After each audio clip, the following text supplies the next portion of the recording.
পলাশবাড়ি বাস গরু কেন্দ্রের উদ্যোগে আয়োজিত দাঁড়িপাল্লার প্রার্থী ঢাকা 19 আসনের বাংলাদেশ জামায়াত ইসলামের প্রার্থী মাওলানা মোহাম্মদ আফজাল হোসেন ভাইয়ের নির্বাচনী অনুমান বিভাগের সম্মানিত প্রধান অতিথি, সম্মানিত বিশেষ অতিথিবৃন্দ, সম্মানিত পলাশবাড়ি এলাকার গণ্যমান্য ব্যক্তিবৃন্দ, বিশিষ্ট সমাজসেবক এবং অর্থ এলাকার সম্মানিত পলাশবাড়িবাসী, সম্মানিত ভাইয়েরা, একজন মানুষ আগে আপনি একজন নাগরিক হিসাবে সরকারের কাছে আমরা সাধারণত কি চাই? আমরা কি সরকারের কাছে চাই সরকার আমাদের 3 বেলা খাবার দিবে?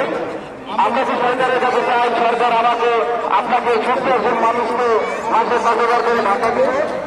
এটা কিন্তু আমরা সরকারের কাছে চাই না। আমরা সরকারের কাছে